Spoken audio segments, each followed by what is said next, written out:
Welcome to our dining room table, aka Lauren's mom's dining room table. I wanted to give you a look behind the scenes at a little bit of our YouTube workflow, how we store our footage now, and what we want to upgrade to. To get started, let me show you where we are now. So come around here. I've laid out everything here on the table. I've even brought out our router to make things simple. Here's how we've been doing it so far. We started with backup 1, and this worked for a couple years, has all of our YouTube assets, motion graphics, all that kind of stuff. Eventually, we outgrew it though, so we moved to backup 2, which meant that we could work off of drive 2, but all of the assets could stay on 1. Then we started doing multiple projects at one time. So we bought a third hard drive. So our footage goes on hard drive 3, hard drive 2 is our working drive, hard drive 1 is all of our YouTube assets and all of our exported videos. So this system has worked okay for us for the last few years. It's gotten us by just fine, but there are 3 problems. 1, we are not actually saving any of our footage, only our finished, exported, and compressed videos. 2nd, we have no backups if one of our hard drives fails. And 3rd, we just bought a new used editing PC. We're switching from Mac to PC. So all of our hard drives would need to be reformatted to work on either Mac or PC, or we could upgrade to a network attached storage device. Enter the Synology 1815 Plus. Look at this thing, and it is a beast.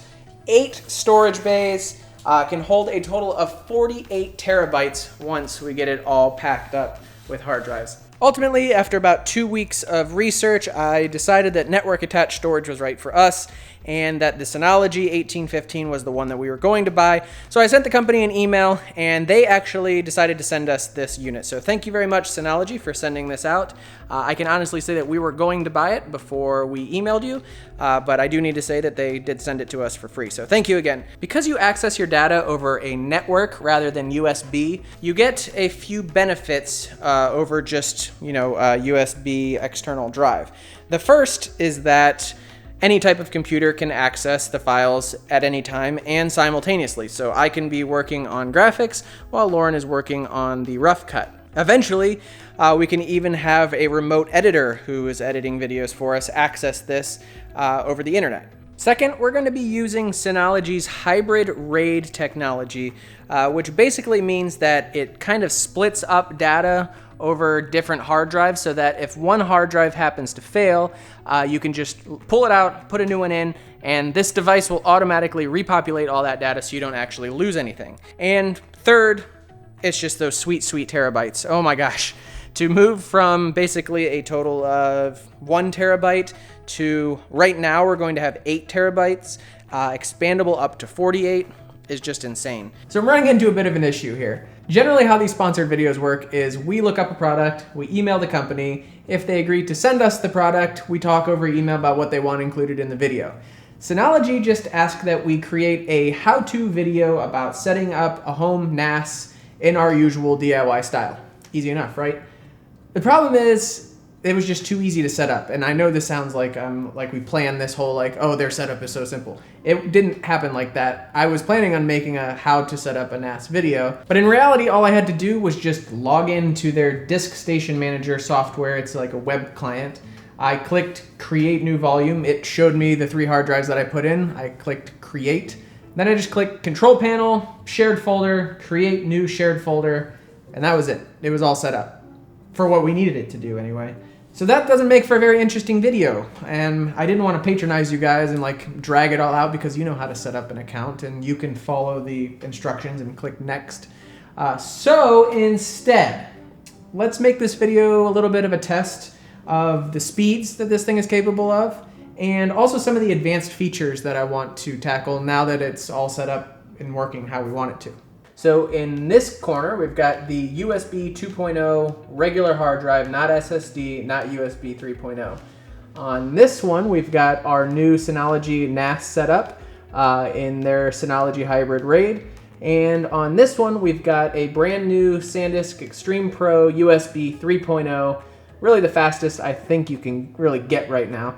In 3, 2, 1, go. So you can see USB 2.0 is looking about 90 megabytes a second. Our NAS is running at really the capacity of a gigabit connection, which is 110 megabytes per second. And USB 3.0 is just absolutely insane. So when I first started researching all of this, I was honestly a little confused by the difference between megabits and megabytes per second, because I ran that speed test and I was like, well, that's kind of sucks. 110 megabytes a second. Our 4K footage is 100 megabytes a second. No, it's not. It's 100 megabits per second. So when I did my test to see if we could edit our 4K footage off this drive, it handled it no problem, because turns out the megabytes per second transfer is 8 times less than the megabits per second. Here's where things get fun. Here we are in the RV. I've half built a cherry desk that I still need to finish, but we've got the Synology 1815 Plus set up here in our cabinet above the driver's seat.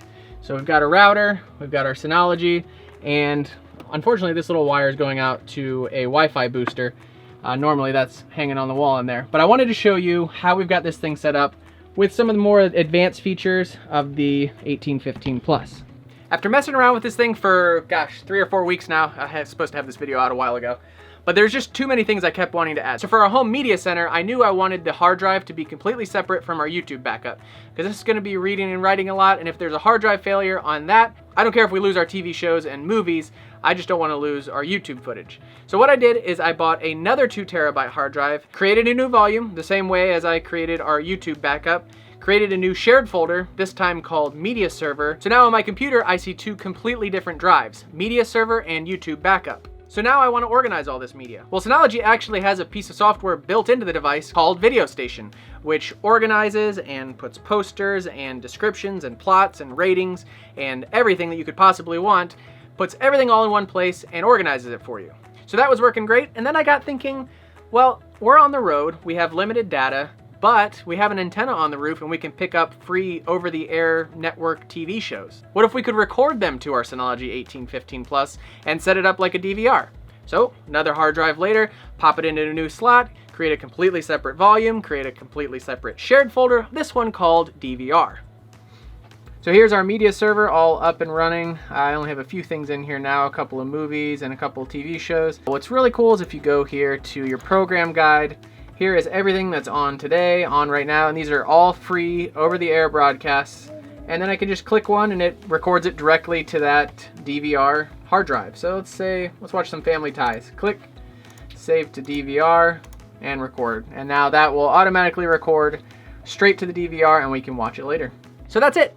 In one box, we have our YouTube backup, we have our TV shows, music, and movies, and a DVR that's recording live over-the-air broadcasts with plenty of room to expand. And because it's connected to our RV's Wi-Fi network, it can be accessed from any computer, laptop, phone, tablet, and even remotely over the internet. I hope you guys enjoyed that little look behind the scenes. We will see you in the next one. Bye.